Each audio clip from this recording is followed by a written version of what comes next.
Salut tout le monde, comment ça va? J'espère que vous allez bien, j'espère que tout se passe bien pour vous et que ça va comme vous voulez. Aujourd'hui, je vous retrouve pour une nouvelle vidéo et ça sera un batch cooking complètement improvisé. C'était pas du tout dans mes plans et vu qu'il fallait que je fasse les courses, je voulais absolument consommer déjà tout ce qu'il y a au frais et j'ai décidé du coup de faire un batch cooking comme ça, je pouvais voir un petit peu plus clair dans ce que j'avais et dans ce que je n'avais plus dans le frigo, dans les placards, etc. et pouvoir ensuite faire ma liste de courses. Ceci dit, j'ai réussi à faire quand même des plats qui étaient assez complets et consistants, très facile comme d'habitude et à la portée de tous. Et c'est parti, je vais vous montrer ça. Tout est fait maison, bien évidemment. Allez, je vous laisse avec le reste de la vidéo. Je commence du coup la préparation de la première recette et pour ça j'ai besoin d'une très grande poêle. Alors dans le réfrigérateur j'avais beaucoup de poivrons, ça faisait 2 semaines que mon mari ramenait des poivrons du marché et je les avais pas utilisés, donc il y en a beaucoup qui commençaient à s'abîmer. Il fallait absolument que je les utilise de suite, sinon ça allait partir à la poubelle. Donc pour ça j'ai besoin de 2 oignons et j'ai pris du coup tous les poivrons que j'avais au réfrigérateur. Wael a décidé de venir papoter avec maman à ce moment-là. Les poivrons vont me servir pour 2 recettes étant donné que j'en ai quand même une certaine quantité. La première recette, ça sera une pizza et la deuxième recette, je ne sais pas encore. Peut-être que ça sera une pizza, peut-être une tarte aux poivrons ou alors autre chose. Je verrai bien. Comme vous le savez, pour ceux qui me suivent depuis longtemps, parfois je mets des poivrons et des oignons dans le fond de mon hachis, comme ça me fait un petit peu de légumes, etc. Donc je verrai bien à quoi est-ce que ça va me servir. Je commence du coup par couper l'oignon comme ceci. Donc j'ai besoin de 2 gros oignons. Et je fais ensuite pareil pour les poivrons. Je vais venir les couper en lamelles. Une fois que c'est fait, je mets tout directement dans ma poêle sur un feu doux avec un filet d'huile d'olive. Et ensuite, je vais essayer de couvrir tant bien que mal. Alors comme vous allez voir, ça ne va pas couvrir, mais c'est pas grave. Les poivrons vont ensuite réduire et ça va se couvrir sans problème. Ensuite, je prends une deuxième poêle et j'ai besoin d'oignons. Donc là, je vais utiliser à peu près 5 à 6 oignons. Je vais faire une pizza avec les poivrons et une autre pizza aux oignons. Donc il y en a qui l'appellent pizza, d'autres qui l'appellent pissaladière. Tout dépend de la région de France. Et c'est très bon. Les pizzas aux oignons, c'est un réel délice. Si jamais vous n'avez jamais essayé et que vous aimez ça en règle générale, essayez, vous m'en direz des nouvelles. Comme vous le voyez avec moi, j'ai 6 oignons que je vais venir couper en fines lamelles comme ceci. Préparez les mouchoirs puisque on pleure pas mal à ce moment-là. Si vous avez une machine qui vous les coupe, c'est encore mieux. Donc je n'aime pas faire en petits cubes parce qu'après on les retrouve presque pas. Ça fond très vite les oignons et je préfère quand elles sont comme ceci. Dans la poêle avec un filet d'huile d'olive, un petit peu de sel, donc le sel selon les goûts, et je vais en mettre aussi dans ma première préparation. Je ne l'ai pas mis au début tout simplement parce que, comme vous vous souvenez, le couvercle ne se fermait pas, mais ça a eu le temps de réduire, le temps que je coupe du coup les oignons. Des herbes de Provence dans les 2 plats et ensuite je vais venir mélanger un petit peu le tout. Alors, le tout est sur feu très doux. Comme vous voyez, c'est sur 4. Chaque plat est sur 4. C'est très important. Comme ça a le temps de cuire tranquillement. Rien ne colle dans le fond de la poêle. Rien ne brûle. Et par la suite, je vais venir préparer du coup ma pâte à pizza. Donc moi, j'ai fait 2 pâtes à pizza.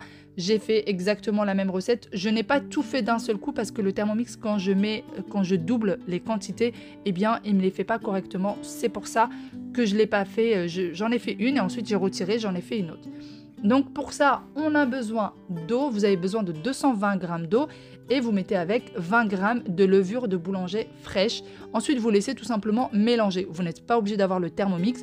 Si vous avez votre machine à pétrir ou tout simplement à la main, ça fait très bien l'affaire. Une fois que l'eau et la levure se sont mélangées, j'ai rajouté 400 g de farine, à peu près 30 g d'huile d'olive, un petit peu de sel et c'est parti. Pour pétrir, moi j'aime bien laisser à peu près 5 minutes, comme ça ma pâte est bien pétrie. D'ailleurs, si vous n'avez pas de levure fraîche, de levure de boulanger fraîche, vous mettez 8 g de levure de boulanger sèche, ou 20 g frais, ou 8 g sec. Par la suite, je vais passer du coup à ma recette suivante, et pour ça j'ai besoin de cuisses de poulet, j'ai mis de l'ail, curcuma, gingembre, un petit peu de paprika, un petit peu de sel, une goutte d'eau et je vais venir mariner le tout. Alors le mieux c'est de le mariner la veille le poulet, comme ça vraiment il donne un très très bon goût. La marinade a le temps de poser, mais comme je vous l'ai dit, j'ai fait vraiment tout ça à la dernière minute. Je laisse mariner un petit peu et pendant ce temps-là, je vais venir m'occuper de mes légumes. Donc pour ça, j'ai besoin de 4 carottes, 2 oignons, quelques pommes de terre. Vous faites vraiment selon la quantité de personnes que vous êtes à la maison. Nous, tout ça va suffire à peu près, on va dire, pour 3 personnes. Étant donné qu'en ce moment, on est 4 à la maison, mon mari, les enfants et moi-même. Et les enfants, ils mangent une portion à eux deux. Donc une portion, ils se la partagent à eux deux. Ils ne mangent pas les mêmes quantités que nous, forcément. Une fois que j'ai tout épluché, je vais venir couper les oignons en rondelles. Les pommes de terre, pareil, en fines rondelles. C'est très important pour que les pommes de terre puissent cuire assez facilement. Et je vais faire comme ceci pour toutes les pommes de terre. Par la suite, je vais retirer le poulet que je vais mettre dans un autre récipient. Et je vais mettre mes pommes de terre et mes carottes également coupées en fines rondelles dans le reste de la marinade. Et je vais les mélanger dans le reste de la marinade. Comme ça, je n'ai pas besoin de rajouter des épices. Et puis surtout, il y a tout ce qu'il faut dans la marinade du poulet. Une fois que j'ai bien tout mélangé, je prends un plat qui va au four, je mets mes oignons dans le fond. C'est un plat que je fais depuis des années. Mon mari aime beaucoup, alors que lui, c'est quelqu'un qui aime beaucoup les tagines. Et ce plat-là, il aime énormément. Donc, je tapisse bien mon plat d'oignons. Par la suite, je vais venir tout simplement mettre les pommes de terre avec les carottes. Comme ceci, donc tout va bien sûr cuire au four à température moyenne, donc à peu près 190. Et ensuite, je mets du coup le poulet. Un filet d'huile d'olive, vous mettez du papier cuisson par-dessus, du papier alu et vous enfournez le tout à peu près 190 degrés pendant 1h30. Pendant que c'est en train de cuire, je reviens au poivron qui était toujours en train de cuire. Vu que c'est à feu doux, ça prend quand même du temps. Ça peut prendre jusqu'à 1h30 de cuisson sans problème. Quand c'est à feu doux comme ceci. Donc je viens mélanger un petit peu, m'assurer que ça n'a pas collé dans le fond. Pareil pour les oignons. Comme vous voyez, il n'y a rien qui a collé. Et comme je vous le dis à chaque fois, le fait de faire cuire le tout à feu doux, eh bien, tous les aliments vont donner leur goût, tous les aliments vont lâcher leur saveur, etc. Dans mon nouveau mixeur, d'ailleurs, j'en suis hyper contente de ce nouveau mixeur. Vraiment, c'est mon meilleur ami maintenant. Je vais mixer un oignon et c'est parti pour la recette suivante. Les poivrons, entre-temps, d'ailleurs, avaient cuit et je les ai mis de côté. Dans un filet d'huile d'olive dans une poêle, je mets les oignons que je venais tout juste de mixer. D'ailleurs, je vous mets le lien en barre d'information de ce mixeur. Il aide énormément et franchement, je le trouve génial. J'aime beaucoup mon nouveau mixeur. Donc moi je l'ai acheté sur Amazon et je vous mettrai le lien en barre d'information d'Amazon. Ensuite j'ai eu besoin du coup de 2 carottes que je suis venue mixer. Donc, alors ça m'a fait des petits cubes, c'est parfait, c'est exactement ce que je voulais. Je les rajoute aussitôt sur les oignons. Je vais bien mélanger le tout. Et ensuite je vais mettre un petit peu de sel et un petit peu de poivre. Je couvre et je laisse cuire à feu doux pendant bien une petite demi-heure.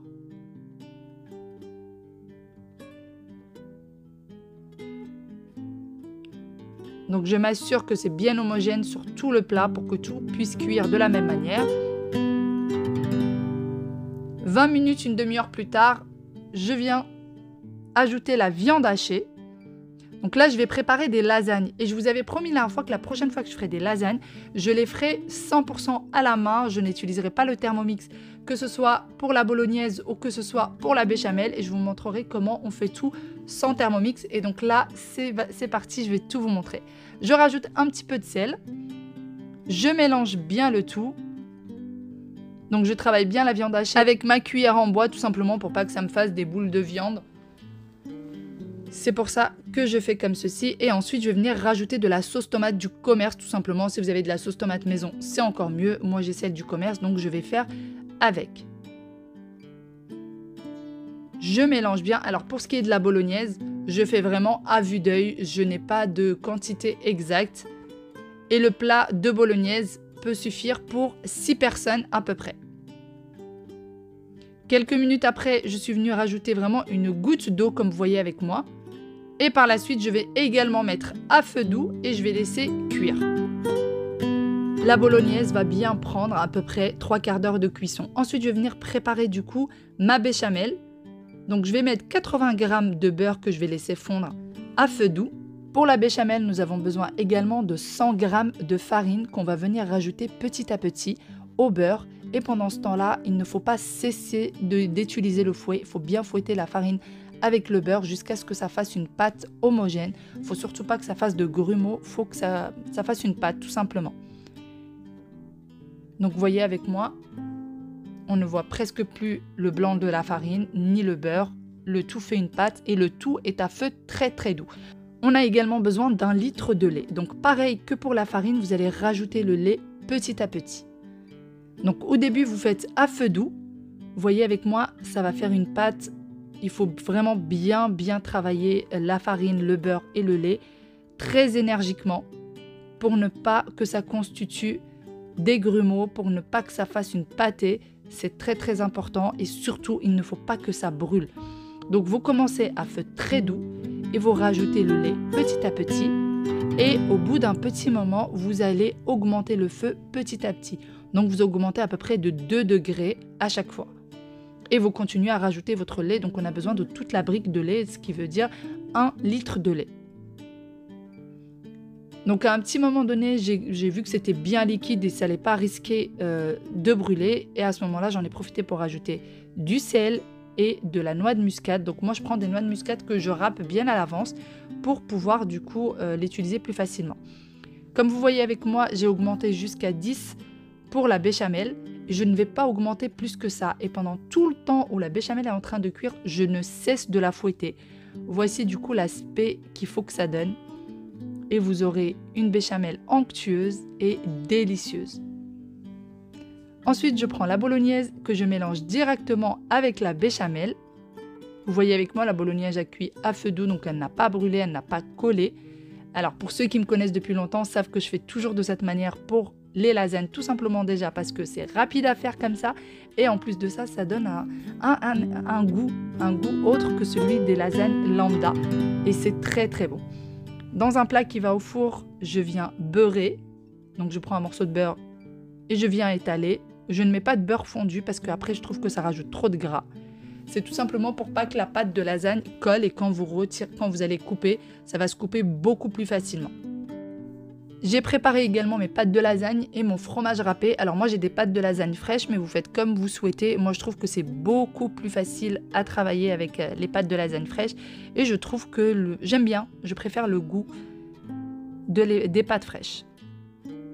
Donc les pâtes fraîches, si jamais vous n'en avez jamais pris, vous allez les retrouver à côté de tout ce qui est pâtes feuilletées, pâtes à pizza, etc.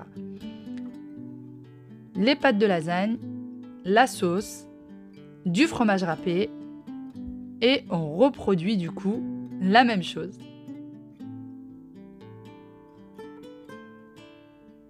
Et ensuite, je vais tout enfourner au four sans mettre de papier cuisson au-dessus, sans mettre de papier alu au-dessus, rien du tout. Vous enfournez le tout à 180 degrés pendant 30 minutes. Donc la chaleur, c'est toujours chaleur tournante. Il n'y a que les pizzas que je fais cuire que sur le bas.